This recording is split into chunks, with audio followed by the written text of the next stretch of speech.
بولا لا الہ الا اللہ، جناب ابو طالب نے کلمہ پڑھنے سے انکار کر دیا، اسی حال میں ان کا انتقال ہو گیا۔ اہل سنت کے نزدیک نماز میں علی کا امام صدیق اکبر ہے۔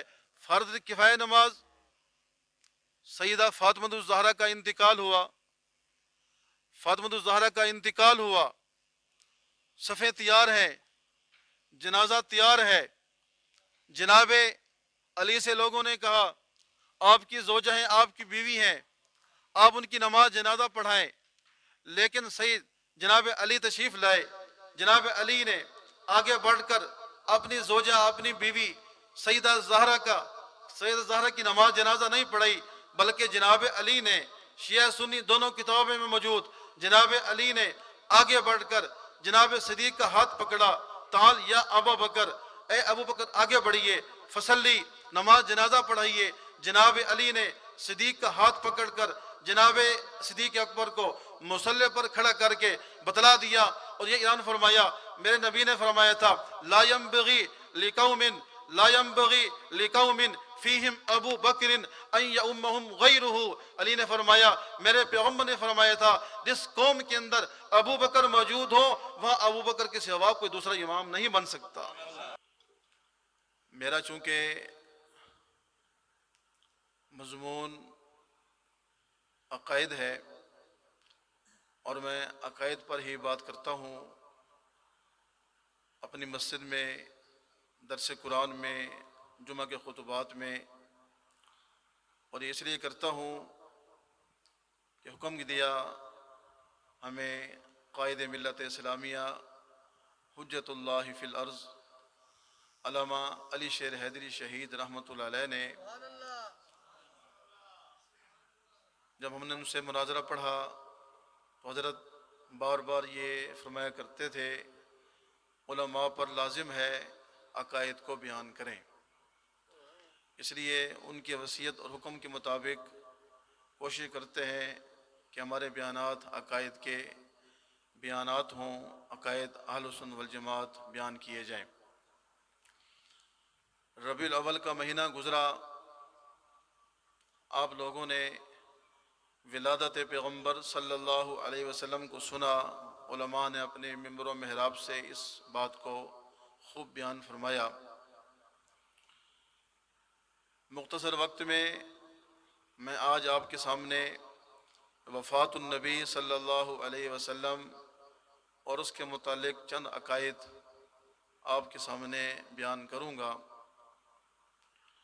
اس سے پہلے دو عقیدے ولادت النبی صلی اللہ علیہ وسلم کے متعلق سن کر اور بیان کر کے پھر آگے چلتے ہیں۔ پہلا عقیدہ ولادت النبی صلی اللہ علیہ وسلم کے بارے میں یہ ہے، یار لوگ جو ائمہ اور اہل بیت کا نام لیتے ہیں، ان کے جو پہلے مصنفین ہیں ان کی کتابوں کے، انہوں نے تو اس بات کو بیان کیا کہ نبی پاک صلی اللہ علیہ وسلم جب آپ پیدا ہوئے تو حضرت آمنہ کے علاوہ سیدہ صوبیہ اور سیدہ حلیمہ سعدیہ نے آپ کو دودھ پلایا، یہ آپ کی رضائے مائیں ہیں۔ لیکن آج کل کے اہل بیت کے نام لینے والے اس عقیدے کا انکار کر رہے ہیں اور وہ یہ کہہ رہے ہیں کہ صرف حضرت آمنہ نے ہی آپ کو دودھ پلایا تھا، اس کے علاوہ صوبیہ نے، حلیمہ سعدیہ نے، کسی نے بھی آپ کو دودھ نہیں پلایا، اور ان کا نظریہ یہ ہے کہ یہ عصمت کے خلاف ہے کہ نبی کو اس کی ماں کے علاوہ کوئی اور دودھ پلائے، یہ نبی کے معصوم ہونے کے عصمت کے خلاف ہے، اس لیے ہم اس بات کو نہیں مانتے۔ لیکن یہ اپنی کتب سے جاہل ہے یا جان بوجھ کر جہل بنے ہوئے ہیں۔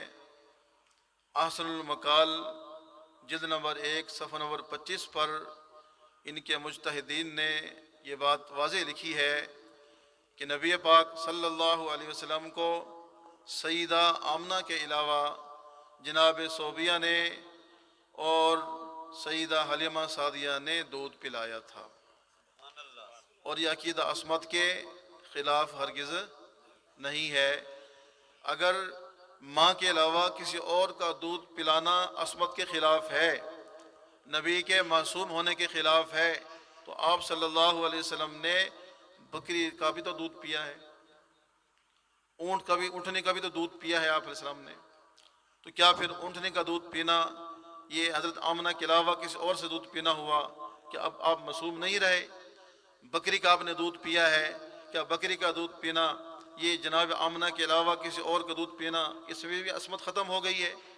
اس لیے پہلا عقیدہ آپ ذہن میں رکھیں کہ نبی پاک صلی اللہ علیہ وسلم کی جس طرح حضرت آمنہ نے آپ کو دودھ پلایا ہے، ایسے ہی حضرت آمنہ کے علاوہ سیدہ صوبیہ نے اور سیدہ حلیمہ سعدیہ نے بھی آپ کو دودھ پلایا ہے، اور شیعہ سنی دونوں کتابوں میں یہ بات موجود ہے۔ دوسرا عقیدہ یہ سمجھیے کہ ہم اہل سنت والجماعت کے نزدیک نبی پاک صلی اللہ علیہ وسلم کے والدین شریفین جناب عبداللہ جناب آمنہ دونوں جنتی ہیں۔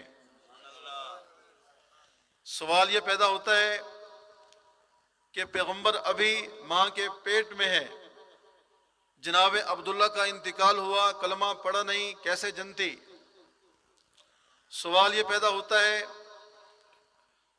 آپ کی عمر 6 سال کی ہے، آپ کی والدہ کا انتقال ہو گیا، آپ نے 40 سال کی عمر میں نبوت کا اعلان فرمایا، والدہ کی وفات کے 34 سال کے بعد اعلان نبوت فرمایا، کلمہ پڑھا نہیں، جنتی کیسے ہو گئے؟ سوال ذہن میں پیدا ہوتا ہے۔ علامہ سیوطی رحمۃ اللہ علیہ نے اس مسئلے پر مستقل ایک پوری کتاب لکھی ہے، جس میں نبی پاک صلی اللہ علیہ وسلم کے والدین شریفین کو جنتی ہونے کے دلائل بیان فرمائے ہیں۔ ان میں سے ایک دلیل دیکھ کر پھر بات آگے چلاتا ہوں۔ حضرت فرماتے ہیں کہ آپ کے والدین شریفین اہل فطرت میں سے ہیں، اور اہل فطرت وہ لوگ کہلاتے ہیں کہ جو دو نبیوں کے درمیان کا زمانہ ہو، اس زمانے کو زمانہ فطرت، عہد فطرت کہا جاتا ہے۔ جناب عیسیٰ علیہ السلام سے لے کر محمد الرسول اللہ صلی اللہ علیہ وسلم کے زمانے تک جو درمیان کا زمانہ ہے، یہ زمانہ فطرت ہے۔ اس زمانے میں کوئی نبی نہ آئے، اس زمانے کو زمانہ فطرت کہا جاتا ہے۔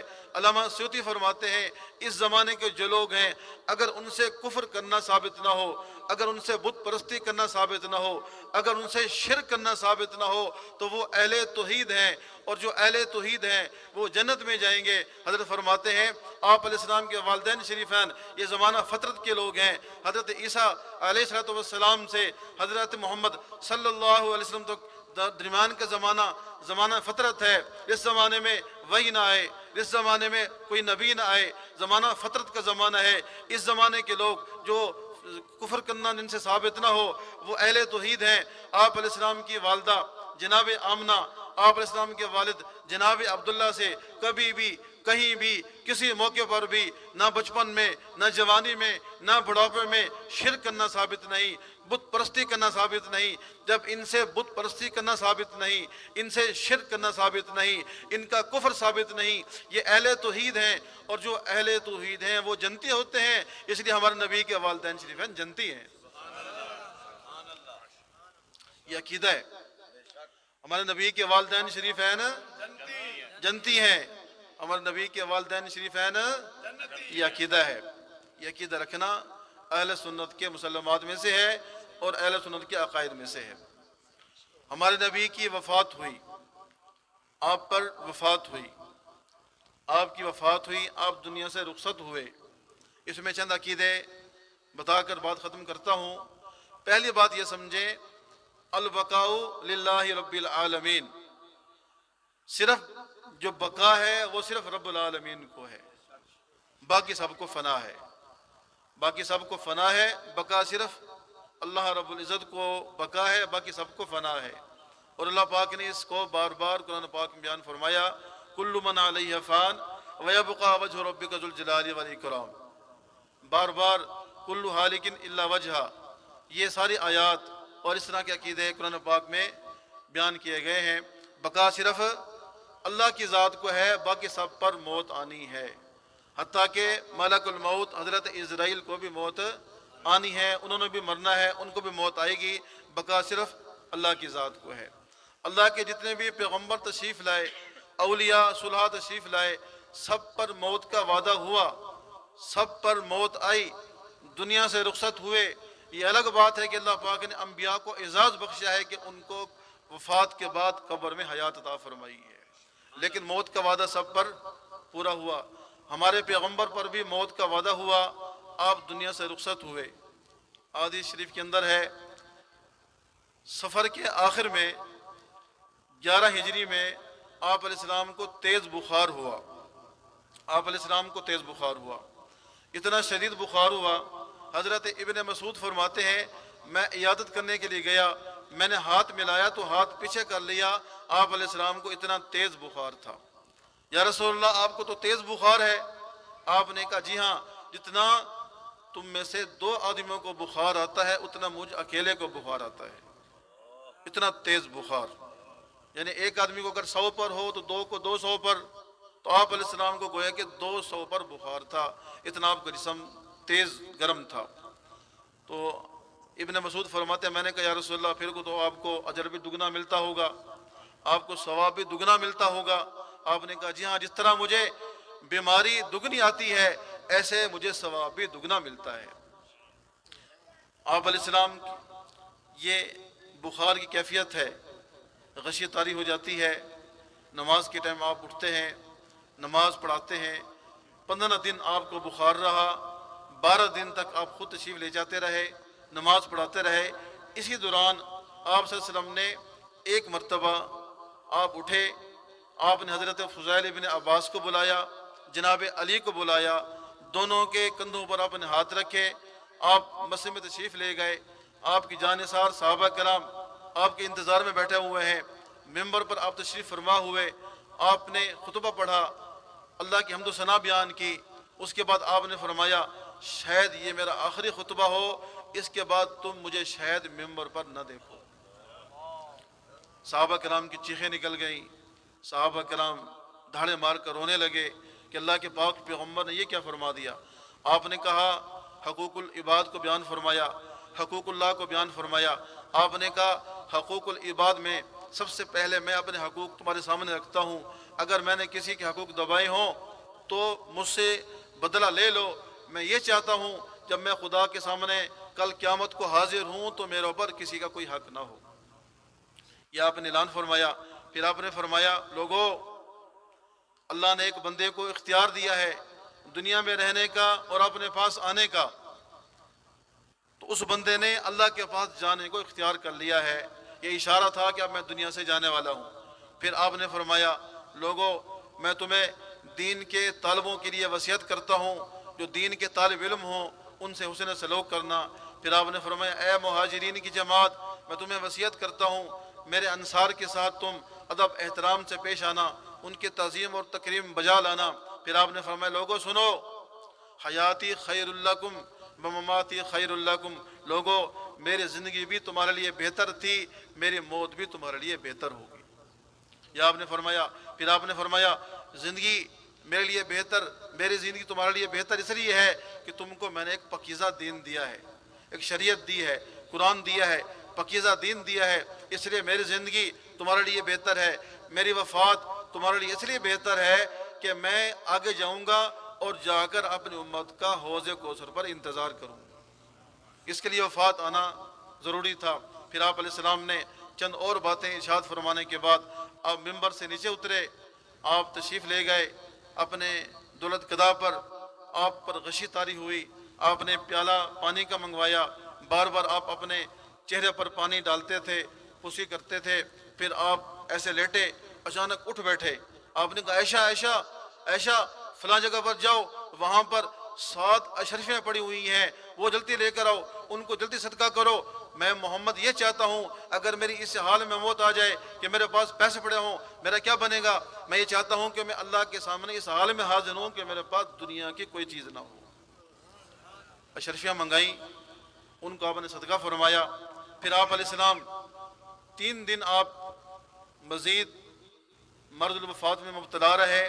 3 دن پہلے آپ نے اٹھنے کا ارادہ فرمایا، میں اٹھوں اور میں نماز پڑھاؤں، لیکن کمزوری اتنی زیادہ تھی، ضعف اتنا زیادہ تھا کہ آپ اٹھ نہ سکے نماز پڑھانے کے لیے۔ آپ نے بڑی کوشش فرمائی، لیکن پھر جب آپ نے دیکھا میں نہیں جا سکتا، پھر آپ نے یہ کہا، عائشہ مرو ابا بکر فلیصلی بالناس، جا کر کہو ابو بکر کو کہ لوگوں کو نماز پڑھائے، لوگوں کو نماز پڑھائے۔ ام عائشہ فرماتی ہے میں نے کہا یا رسول اللہ وہ رقیق القلب ہے، نرم دل ہے، آپ کے مصلی کو خالی نہ دیکھ سکیں گے، برداشت نہ کر سکیں گے۔ جب حضرت صدیق اکبر پر یہ بات پہنچی، انہوں نے فرمایا کہ یہ مجھ سے برداشت نہیں ہوگا کہ میں پیغمبر کا مصلی خالی دیکھوں، اس لیے عمر سے کہو کہ وہ نماز پڑھائیں۔ لیکن حکم نبی تھا، اس لیے جناب سیدنا صدیق اکبر نے نماز پڑھائی۔ پیغمبر کی موجودگی میں آپ علیہ السلام نے 17 نمازیں پڑھائی ہیں۔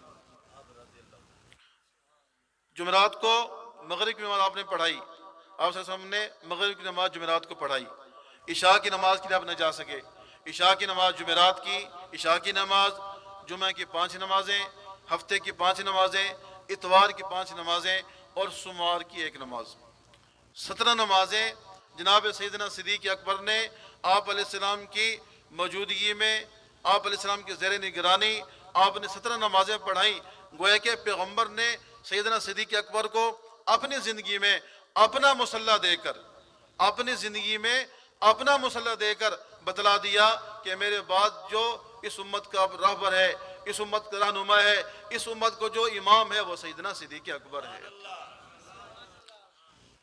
آپ نے سنا ایک آدمی ہے جس کا نام حسن الہیار، امریکہ میں بیٹھتا ہے اور روزانہ ٹی وی پر آتا ہے، اور اس نے چیلنج کیا سنیوں کو، مسلمانوں کو کہ سنیوں اور مسلمانوں صدیق اکبر کا ایمان ثابت کرو، پہلے صدیق اکبر کا ایمان ثابت کرو، پہلے صدیق اکبر کا ایمان ثابت کرو۔ یہ بار بار چیلنج کرتا ہے۔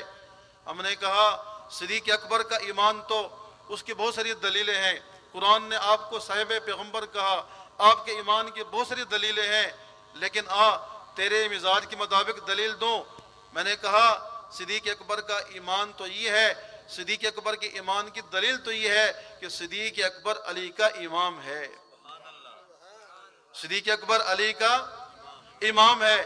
جناب علی نے صدیق اکبر کے پیچھے نمازیں پڑھی، اور آگے بڑھ کر میں بات کرتا ہوں، جناب علی نے صدیق اکبر کے پیچھے فرض نماز پڑھی، جناب علی نے صدیق کے پیچھے واجب نماز پڑھی، جناب علی نے صدیق کے پیچھے فرض کفایہ نماز پڑھی۔ فرض نماز سیدنا صدیق اکبر کے پیچھے جو پیغمبر نے کہا تھا کہ صدیق سے کہو نماز پڑھائے، یہ فرض نماز جس طرح باقی صحابہ کرام نے جناب صدیق کے پیچھے پڑھی، ہمارا ایمان ہے کہ علی نے بھی فرمان پیغمبر پر عمل کیا اور صدیق کے پیچھے فرض نماز پڑھی، فرض نماز پڑھی۔ واجب نمازیں، عیدین کی نمازیں جو ہوتی رہیں، جناب علی نے صدیق کے پیچھے نمازیں پڑھی، اور فرض کفایہ نماز بھی جناب علی نے صدیق کے پیچھے پڑھی۔ تو علی نے بتا دیا کہ فرض نماز میں علی کا امام صدیق اکبر ہے، واجب نماز میں علی کا امام صدیق اکبر ہے، فرض کفایہ نماز میں علی کا امام صدیق اکبر ہے۔ فرض کفایہ نماز سیدہ فاطمہ الزہرا کا انتقال ہوا، فاطمہ الزہرا کا انتقال ہوا، صفیں تیار ہیں، جنازہ تیار ہے۔ جناب علی سے لوگوں نے کہا آپ کی زوجہ ہیں، آپ کی بیوی ہیں، آپ ان کی نماز جنازہ پڑھائیں، لیکن سید جناب علی تشریف لائے۔ جناب علی نے آگے بڑھ کر اپنی زوجہ، اپنی بیوی سیدہ زہرا کی نماز جنازہ نہیں پڑھائی، بلکہ جناب علی نے شیعہ سنی دونوں کتابوں میں موجود جناب علی نے آگے بڑھ کر جناب صدیق کا ہاتھ پکڑا، تعال یا ابا بکر، اے ابو بکر آگے بڑھیے، فصلی نماز جنازہ پڑھائیے۔ جناب علی نے صدیق کا ہاتھ پکڑ کر جناب صدیق اکبر کو مصلی پر کھڑا کر کے بتلا دیا، اور یہ اعلان فرمایا میرے نبی نے فرمایا تھا لا ينبغي لقوم فیہم ابو بکر ان یؤمہم غیرہ. علی نے فرمایا، میرے پیغمبر نے فرمایا تھا جس قوم کے اندر ابو بکر موجود ہو وہاں ابو بکر کے سوا کوئی دوسرا امام نہیں بن سکتا. نعرہ تکبیر. امام الصحابہ سیدنا صدیق اکبر، امام الصحابہ سیدنا صدیق اکبر، خلافت صدیق اکبر. علی کا امام صدیق اکبر. فرض نماز کے اندر بھی علی کا امام بولیے صدیق اکبر. واجب نماز کے اندر بھی علی کا امام صدیق اکبر. فرض کفایہ نماز کے اندر بھی علی کا امام صدیق اکبر. اور علی غیر مومن کے پیچھے نماز نہیں پڑھ سکتا. علی جیسا آدمی غیر مومن کے پیچھے نماز نہیں پڑھ سکتا. آج 14ویں صدی میں اگر کسی امام صاحب سے تھوڑی سی غلطی ہو جائے سارے متقی پرہیزگار بن جاتے ہیں. اس کے پیچھے نماز نہیں. ہم نے امام صاحب کو دیکھا، اس نے یہ بار پھر رہا تھا، اس کے سر پہ ٹوپی نہیں تھی. ہم نے امام صاحب کو دیکھا، اس کے پانچے تو نیچے جا رہے تھے. ہم نے امام صاحب کو دیکھا، اس نے فلاں نماز تو قضا کر دی تھی، اس کے پیچھے نماز ہوتی نہیں. ہم اس امام کے پیچھے نماز نہیں پڑھتے. کیا علی نے غیر مومن کے پیچھے نماز پڑھ لی؟ اس لیے بتا دو دشمنان صدیق اکبر کو کہ صدیق کے ایمان کی گواہی علی المرتضیٰ شیر خدا دے رہے ہیں. پیچھے پڑھ کر فرض نماز، پیچھے پڑھ کر واجب نماز، پیچھے پڑھ کر فرض کفایہ نماز. علی نے بتا دیا کہ صدیق مومن ہے، تبھی تو علی پیچھے نماز پڑھ رہا ہے. اور میرے پیغمبر کے بعد جو اس امت کا رہنما ہے وہ صدیق اکبر ہے. بخاری مسلم مشکات کے اندر حدیث موجود ہے، میرے پیغمبر نے فرمایا میرے بعد میں مسئلہ حل کر دوں، کوئی تمنا کرنے والا خلافت کی تمنا نہ کرے. میں یہ بتا دینا چاہتا ہوں یا اب اللہ والمؤمنون الا ابا بکر. میں یہ بتا رہا ہوں کہ میرے بعد جو امت کا رہنما ہوگا اور نہیں ہو سکتا، اس لیے کہ صدیق کے علاوہ کہ اور امام ہو. اس پر اللہ بھی انکار کرتا ہے، مومن بھی انکار کرتے ہیں. مومن بھی کہتے ہیں کہ صدیق اکبر پیغمبر کا خلیفہ ہو، اور اللہ بھی چاہتا ہے کہ مومنوں کا خلیفہ صدیق اکبر ہو. ایک بات بتاتا ہوں، جب حضرت صدیق اکبر کا آخری وقت تھا اس وقت سید جناب علی تشریف لائے. آپ نے دیکھا اور دیکھ کر آپ نے فرمایا انت خلیفۃ رسول اللہ. کس نے کہا؟ علی نے کہا انت خلیفۃ رسول اللہ.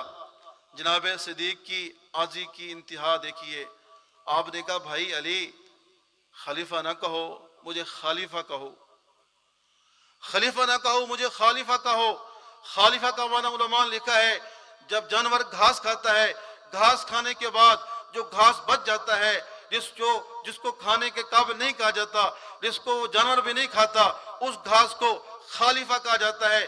سیدنا صدیق اکبر کا عشق بولا، فرمایا کہ میری کہاں اوقات ہے، میں خلیفۃ الرسول ہوں، میں تو خلیفہ ہوں. علی مجھے خلیفہ کہو. عجزی کی انتہا کر دی، انکساری کی انتہا کر دی. 17 نمازیں پیغمبر نے جناب صدیق اکبر سے پڑھوائیں. 17 نمازیں صدیق اکبر نے پیغمبر کے موجودگی میں پڑھائی. آپ علیہ السلام وفات کا وقت قریب ہوا. آپ کا قریب ہوا.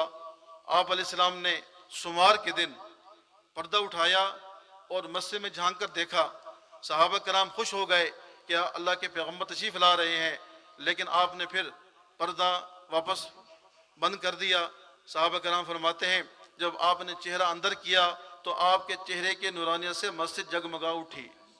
پھر آپ تشریف لے گئے، آپ پر غشی طاری ہوئی، پھر آپ کو افاقہ ہوا، تیز بخار ہوا، سر میں درد تھا. آپ علیہ السلام ایسے لیٹے ہوئے ہیں. دروازہ کھٹکھٹایا گیا. جناب سیدہ فاطمہ الزہرا تشریف لے گئی. باس مباحثہ ہوا.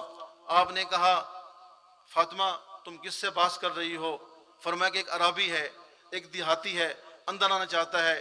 آپ نے کہا نہیں، وہ عرابی نہیں بلکہ وہ ملک الموت جناب عزرائیل ہیں، وہ اندر آنے کی اجازت مانگ رہے ہیں. اور آپ نے کہا فاطمہ یہ تمہارے باپ کو ہی یہ شرف حاصل ہے کہ حضرت آدم سے لے کر عیسیٰ علیہ السلام تک جتنے پیغمبر آئے آج تک اسرائیل نے کسی سے اجازت نہیں مانگی کہ تمہارے باپ کو ہی شرف حاصل ہے کہ یہ ملک الموت بھی اجازت مانگ رہا ہے۔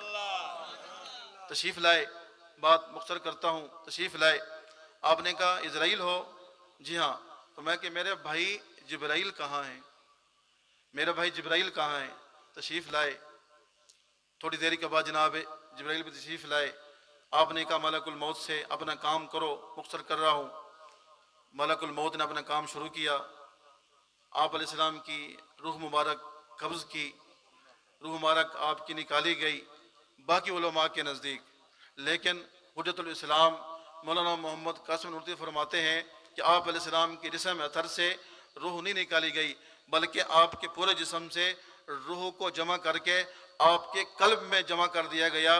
پھر جب آپ قبر کے اندر پہنچے پھر قلب مبارک سے اس روح کو جسم کے اندر پھیلا دیا گیا، جسے آپ حیات النبی ہو گئے۔ اور یہ وجہ کیوں ہے؟ آپ کی روح کو جسم سے کیوں نہیں نکالا گیا؟ حضرت فرماتے وجہ یہ ہے کہ پیغمبر کا جسم جس قدر پاکیزہ اور مقدس و مطہر تھا، اس طرح پوری کائنات میں کوئی جگہ ایسی نہ تھی جو پیغمبر کے جسم سے بڑھ کر پاکیزہ ہو، پیغمبر کے جسم سے بڑھ کر مقدس اور مطہر ہو، جہاں پر پیغمبر کی روح کو 2-4 دنوں کے لیے رکھا جاتا۔ اس لیے پیغمبر کا جسم ہی اس لائق تھا، پیغمبر کا جسم ہی اس قابل تھا، اس قدر مقدس اور مطہر تھا کہ پیغمبر کی پاکیزہ روح کو جہاں رکھا جائے وہ جسم اطہر ہی تھا۔ پھر آپ کو قبر میں جب پہنچے تو روح کو پھیلا دیا گیا، آپ حیات النبی ہو گئے۔ آپ کی نماز جنازہ پڑھی گئی، کوئی امام نہیں تھا، 10 بندے جاتے تھے، نماز جنازہ پڑھ کر آتے تھے۔ اور یہ ہمارا ایمان ہے، سنی شیعہ دونوں کتابوں کے اندر موجود ہے، جس طرح سارے صحابہ کرام اہل بیت نے، مرد عورتوں نے، فرشتوں نے پیغمبر کی نماز جنازہ پڑھی، ایسے شیخین کریمین نے بھی آپ کی نماز جنازہ پڑھی ہے، موقع پر موجود تھے، نماز جنازہ پڑھی ہے۔ اور یہ اہل سنت والجماعت کے عقائد میں سے ہے، اس لیے ہمیں اہل سنت والجماعت کے عقائد نظریات کو پڑھنا چاہیے، علماء سے ہمیں ربط رکھنا چاہیے۔ اللہ پاک ہمیں اہل سنت والجماعت کے۔ یہ لکھا ہوا جی جناب ابو طالب کیا جنتی ہیں؟ مسلم شریف کے اندر جو ہماری کتاب ہے اہل سنت والجماعت کی، بخاری شریف کے بعد اس کا نمبر آتا ہے، اس کے اندر یہ حدیث موجود ہے۔ آپ علیہ السلام تشریف لے گئے جناب ابو طالب کے پاس، جناب ابو طالب کے پاس ابو جہل وغیرہ سب لوگ بیٹھے ہوئے تھے۔ آپ علیہ السلام نے کہا کہ چچا جان آپ کلمہ پڑھ لیجئے، کلمہ پڑھ لیجئے، احاج عند اللہ، میں آپ کے بارے میں اللہ سے کل قیامت کے دن جھگڑا کروں گا۔ کہ ابو طالب نے کلمہ پڑھ لیا تھا۔ جناب ابو طالب نے جب یہ سنا تو ابو جہل نے، دوسروں نے کہا اور کی وجہ سے کلمہ پڑھتے ہو؟ اپنے باپ دادا کے دین کو چھوڑتے ہو، باپ دادا کے دین کو چھوڑتے ہو؟ یہ کہا تو وہاں لکھا ہوا ہے فَأَبَا أَن يَقُولَ لَا إِلَهَ إِلَّا اللَّهِ، جناب ابو طالب نے کلمہ پڑھنے سے انکار کر دیا، اسی حال میں ان کا انتقال ہو گیا۔ اہل سنت کے نزدیک جناب ابو طالب نے کلمہ نہیں پڑھا، بغیر کلمہ پڑھے دنیا سے رخصت ہوئے، اس لیے وہ مومن مسلمان نہیں، اور جنت میں مومن مسلمان جائے گا، کافر نہیں جائے گا۔